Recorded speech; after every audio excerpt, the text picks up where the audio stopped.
kecerdasan buatan, kecerdasan artificial. Keputusan itu dipengaruhi oleh IQ, EQ, SQ, dan PQ. Keempat elemen ini itu menentukan bagaimana keputusan kita dibuat. Maka di sini diperlukan sebuah alat, ya. Alatnya kita sebut sebagai AI. Baik, selamat siang abang-abang, bapak dan ibu semua. Pada hari ini, hari Jumat, tanggal 21 November 2025, kita akan melaksanakan sosialisasi yang GoDigi Series 4 dengan judul Data Artificial Intelligence dan Machine Learning.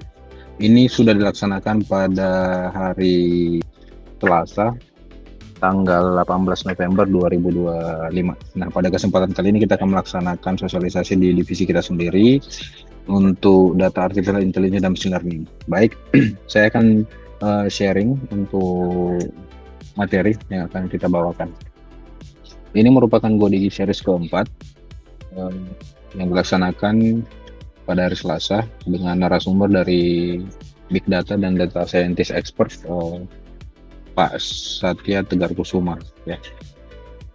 Di sini akan disampaikan bagaimana posisi data artificial intelligence dan machine learning itu bisa dikombinasikan dengan kegiatan sehari-hari dan bidang pekerjaan kita. Berikut profil dari pembicaranya, udah expertise di bidang web programming, data analis, data science, database administrator, dan IT service management untuk IT IL yang keempat. Artificial intelligence ini sudah berkembang daripada pada saat kita masih di balita sampai dengan lansia. Ya, jadi dampak ekonomi atau potensi ekonomi dari AI ini yaitu McKinsey Global Institute memprediksi AI akan menciptakan nilai tambahan sebesar 13 hingga 22 triliun dolar Amerika per tahun pada tahun 2030, di mana sektor yang terpengaruh itu sektor retail, perjalanan, transportasi, dan otomotif. Nah, untuk perkembangan AI ini terbagi menjadi 3 tahap utama. Yang pertama, Artificial Narrow Intelligence, Artificial General Intelligence, dan Artificial Super Intelligence. Kita masuk ke bagian yang berikutnya, tipe dan cara kerja machine learning ya. Nah, machine learning ini merupakan cabang AI yang berfokus pada pemetaan input ke output A sampai ke B. Machine learning melatih model untuk belajar dari data dan membuat prediksi berdasarkan pola dalam data tersebut. Di mana untuk pembelajaran mesin yang digunakan ini atau machine learning terbagi menjadi 3, yaitu supervised learning, yang kedua unsupervised learning, dan yang terakhir ini ada reinforcement learning. Kemudian kita masuk ke data sebagai bahan bakar dari AI. Data ini mungkin sering kita dengar.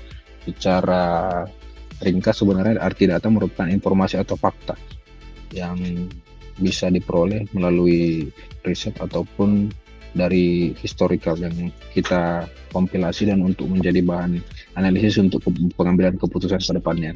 Ya, kemudian visualisasi data ini merupakan penting untuk mengubah data bisnis menjadi grafik interaktif agar hasil yang disampaikan dapat menarik perhatian pelanggan. Nah, ini beberapa tools yang digunakan untuk memvisualisasi data yaitu Excel, ada Power BI, Looker, dan Tableau. Nah, bagian yang terakhir ini adalah etika, di mana dalam memanfaatkan data kita diatur dalam suatu etika yang terdiri dari bias dan keadilan. Berikutnya privasi dan perlindungan data, kemudian transparansi dan kejelasan, inklusivitas dan aksesibilitas, persetujuan dan kontrol pengguna, kepatuhan terhadap peraturan. Nah, itu merupakan bagian-bagian etika yang diperlukan dalam pemanfaatan data. Seperti yang disampaikan oleh CEO Alphabet, Sundar Pichai, artificial intelligence will have a more profound impact on humanity than fire, electricity, and the internet. Oke, mungkin itu untuk sharing session kita pada hari ini. Demikian yang bisa saya sampaikan dari GoDigi Series 4 mengenai AI dan data serta machine learning. Demikian saya sampaikan. Mungkin apabila ada pertanyaan yang disampaikan, silakan kita diskusikan lebih lanjut lagi ya. Bagaimana abang-abang? Oke, mungkin saya cukupkan untuk sharing pada siang hari ini. Demikian dan terima kasih.